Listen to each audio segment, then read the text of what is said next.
एक गांव में एक महामूर्ख था। वह बहुत परेशान था क्योंकि वह कुछ भी कहता लोग हंस देते। लोग उसको महामूर्ख मान ही लिए थे। वह कभी ठीक भी बात कहता तो भी लोग हंस देते। वह सिकुड़ा सुकुड़ा जीता था, बोलता तक नहीं था।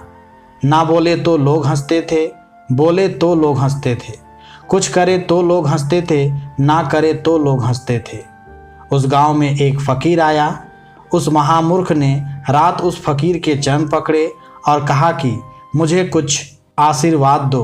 मेरी जिंदगी क्या ऐसे ही बीत जाएगी सिकुड़े सिकुड़े? क्या मैं महामूर्ख की तरह ही मरूंगा? कोई उपाय नहीं है कि थोड़ी बुद्धि मुझ में आ जाए? उस फकीर ने कहा, उपाय है, यह ले सूत्र, तू निंदा शुरू कर दे।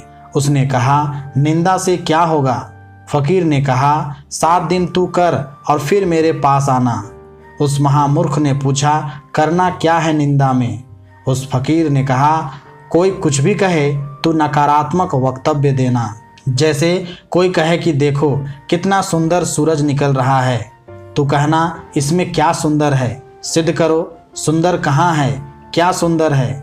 रोज निकलता है, अरबों खरबों सालों से निकल रहा है, आग का गोला है, सुंदर क्या है? कोई कहे कि देखो जीसस के वचन कितने प्यारे हैं, तो तत्क्षण टूट पड़ना कि क्या है इसमें प्यारा? कौन सी बात खूबी की है, कौन सी बात नहीं है? सदा से तो यही कहा गया है, सब पिटा पिटाया है, सब बासा है, सब उधार है। तू नकार ही करना। कोई सुंदर स्त्री को देखकर कहे कितनी सुंदर स्त्री है, तो कहना इसमें है क्या? जरा नाक लंबी हो गई तो हो क्या गया? कि रंग जरा सफ़ेद हुआ तो हो क्या गया? सफ़ेद तो कोढ़ी भी होते हैं, सुंदर कहाँ है? सिद्ध करो। तू हर एक से प्रमाण मांगना और ख्याल रखना यह कि हमेशा नकार में रहना, उनको विधेय में डाल देना, तू नकार में रहना। 7 दिन बाद आ जाना। 7 दिन बाद तो जब आया महामूर्ख तो अकेला नहीं आया, उसके कई शिष्य हो गए थे।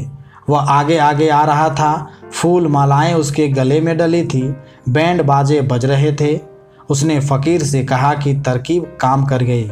गांव में एकदम सन्नाटा खिंच गया है। जहां निकल जाता हूं लोग सिर नीचा कर लेते हैं।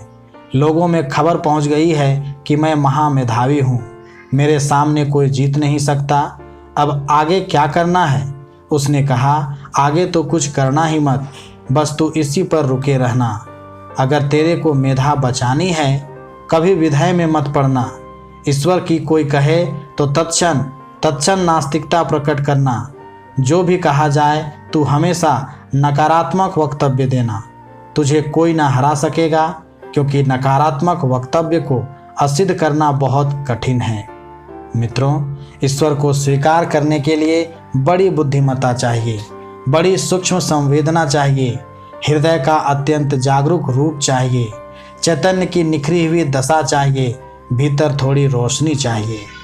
लेकिन ईश्वर को इनकार करने के लिए कुछ भी नहीं चाहिए, कोई अनिवार्यता नहीं है ईश्वर को इनकार करने के लिए। इसलिए लोग दुनिया में निंदा करते हैं। धन्यवाद।